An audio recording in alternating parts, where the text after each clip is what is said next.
సింహరాశి వారికి ఏప్రిల్ 15 నుంచి 21 వరకు 2026లో సింహరాశి వారికి రాజయోగం తలుపు తట్టుతుంది. అదేంటి గురుగారు, అర్ధాష్టమ శని ఉంటుందని మీరు చెప్తుంటారు కదా, అంటే ఈ వారంలో ఒక నెలలో 30 రోజులు అలా ఉండదు కదా, కొన్ని మార్పులు వస్తుంటాయి కదా. రాజయోగం తలుపు తట్టుతుంది, కానీ గర్వం, ఒక చిన్న అహంకారం మీ విజయాన్ని ఆపే శక్తి కలిగి ఉంటుంది. చూసారా, అది చెప్పాను ఇది చెప్పాను, జాగ్రత్తగా ఉండండి. ఈ వారం సింహరాశి వారికి సూర్యుడు బలంగా ఉండడం వల్ల నాయకత్వ లక్షణాలు పెరుగుతాయి.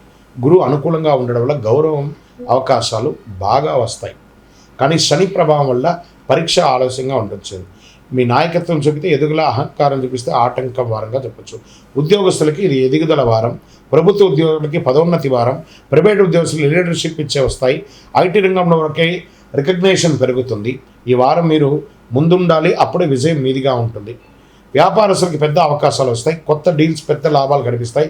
రియల్ ఎస్టేట్ బోల్డ్ డిసిషన్ లాభాన్ని ఇస్తుంది. బాగా గుర్తుపెట్టుకోండి, ఈ వారం ధైర్యంగా తీసుకున్న అడుగు మీ స్థాయిని పెంచుతుందండి.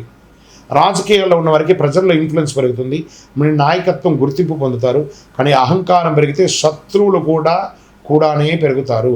కుటుంబంలో గౌరవం పెరుగుతుంది, ఈ మాటకు విలువ పెరుగుతుంది.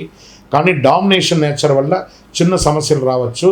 ఇక్కడ తీర్థయాత్రలు లేదా విలాసయాత్రలు వెళ్ళే అవకాశాలు కుటుంబంతో పాటు. ఈ వారం ప్రేమ కంటే గౌరవం ముఖ్యమైనది కాబట్టి జాగ్రత్తగా ఉండండి. షేర్ మార్కెట్లో మంచి గెయిన్స్ కనిపిస్తాయి. రిస్క్ తీసుకునే వారికి లాభం ఉంటుంది. గ్రీడ్ పెంచుకోండి. విద్యార్థులకి కాన్ఫిడెన్స్ పెరుగుతుంది. బాగా కాంపిటేటివ్ ఎగ్జామ్లో మంచి పెర్ఫార్మెన్స్ ఇస్తారు. విదేశీ అవకాశాలు త్వరలో కన్ఫర్మ్ అవుతాయి. ఆరోగ్యంగా ఉండాలంటే స్ట్రెస్ కంట్రోల్ చేయాలి. బీపీ, హార్ట్ రిలేటెడ్ ఇష్యూస్పై జాగ్రత్తగా ఉండండి. వ్యాయామం అవసరం. ఆదివారం రోజు సూర్యుడికి అర్ఘ్యం ఇవ్వండి. నీళ్లు ఒక 12 సార్లు నీళ్ళు వదలండి. ఓం సూర్యాయ నమః 108 సార్లు ప్రార్థన చేయండి. ఇంటి ఇలవేలుపుని దర్శనం చేసుకోండి. గోధుమలు లేదా ఎర్రని పూలతో దానం చేయండి. ఈ పరిహారం మీకు గౌరవం, విజయాన్ని తీసుకొస్తుంది. సింహరాశి వారికి ఈ వారం రాజయోగం. ఈ వారమంతా మీ వారమే.